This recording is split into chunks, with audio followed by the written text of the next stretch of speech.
We're communicating all the time, right? We're texting, we're emailing, we're talking face to face. But have you ever stopped to wonder how much of what you're trying to say is actually getting through? In this explainer, we're going to pull back the curtain on one of the most common yet invisible problems we all face. All right, check this out. Look really closely at this image. Does it feel like that black circle in the middle is getting bigger? It's just an illusion, of course, but it's a perfect metaphor for how we experience communication. We so often perceive something that isn't really happening. What we think is a clear, shared understanding is often just a trick of the mind. And this quote from W.H. White, it just absolutely nails the problem we're talking about today. We send a message, we see someone nod, and we just assume, yep, they got it. We're on the same page. But that assumption, that illusion that understanding has happened, that's exactly where things can start to go sideways. Okay, so let's dive right into this. We're going to start by really breaking down this communication illusion and start challenging some of the big assumptions we make every single day without even thinking about it. It's like Joseph Somerville says here. We kind of treat communication like breathing. We just do it constantly. But here's the thing. It's not an instinct. It's a deeply complex skill. And because we take it for granted, that is precisely why we so often fail at it. So, okay, if it's all an illusion, then what's actually causing it? Let's get into the diagnosis phase. Why do our signals get so crossed? What's happening in that space between one person's brain and another's that leads to so much confusion? On paper, it looks so simple, right? This is the classic textbook model. I have an idea, I put it into words, I send it out, you hear it, and you respond. It looks like this clean, perfect 5-step process. But reality, as we all know, is much, much messier.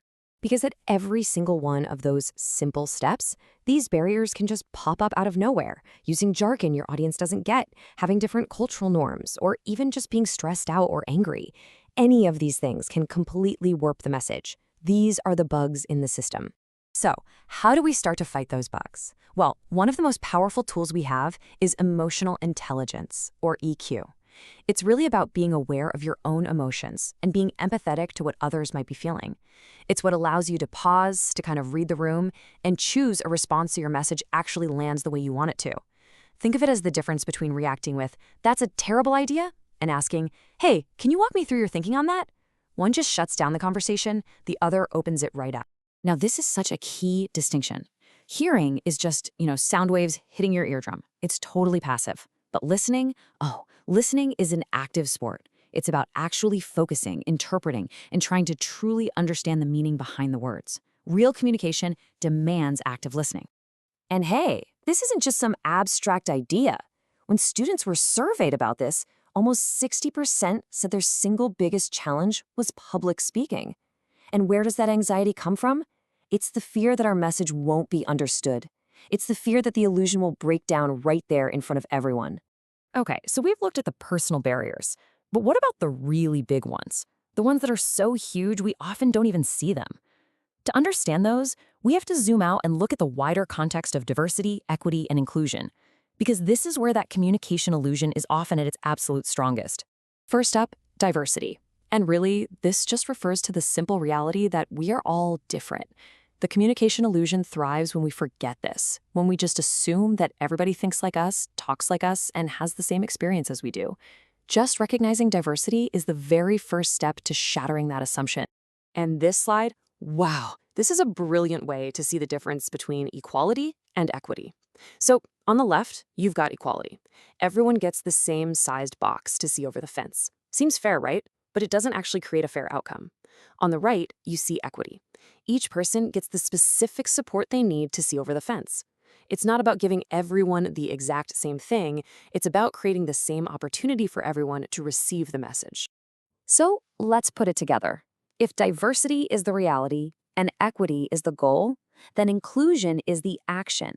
It's the deliberate, conscious practice of making sure all those diverse voices aren't just in the room, but are actually being heard, respected, and understood. Inclusion is how you actively fight the communication illusion. So here's a really crucial point.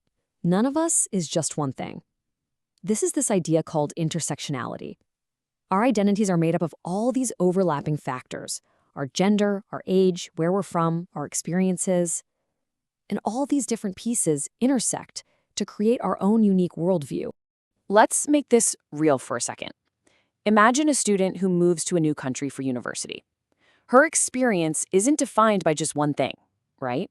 Her national origin, her gender, and her financial situation, they all combine at the same time to shape how she communicates and how others communicate with her. Understanding this complexity is absolutely key. All right, so we've spent a lot of time diagnosing the problem. Now, let's get to the good stuff, the solution.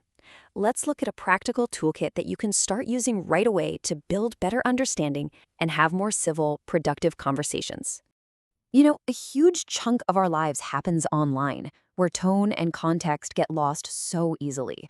That's where this idea of netiquette comes in. It's really just the code of conduct for communicating respectfully in the digital world. And here are 5 really simple rules to live by.